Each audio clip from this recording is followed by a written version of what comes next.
இப்போ ஆண்டவர் தேடுறாரு.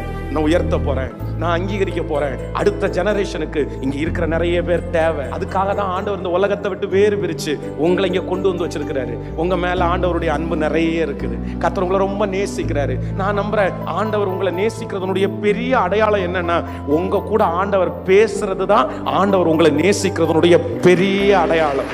இன்னும் ஆண்டவர் உங்களை கைவிடல, இன்னும் ஆண்டவர் உங்களை மறக்கலன்றதற்கு பெரிய அடையாளமே என்னன்னா, உங்க கூட பேசிட்டே இருக்காரு. நீ தள்ளி போகும்போது நான் இல்ல போகாத, நீ இப்படி பண்ணும்போது நீ போற வழி சரியில்லை, உங்க இருதயத்துல குத்தப்பட்டு உங்கள்கிட்ட பேசுறது தான் ஆண்டவர் உங்களை நேசிக்கிறதுனுடைய அடையாளம். அதனால எல்லாரும் ஒரு தீர்மானம் எடுக்க போறோம். ஆண்டவரே, எனக்கு எதுவுமே வேணாம்ப்பா, எனக்கு எதுவுமே வேணாம், உங்க சமூகம் எனக்கு போதுமானது. நீங்க எப்போ எங்க இருக்கணும்னா, நீங்க ஆண்டவரோட உறவாடி கொண்டிருக்கிற வாழ்க்கைய கர்த்தர் உங்களுக்கு தருவார். ஆமென்.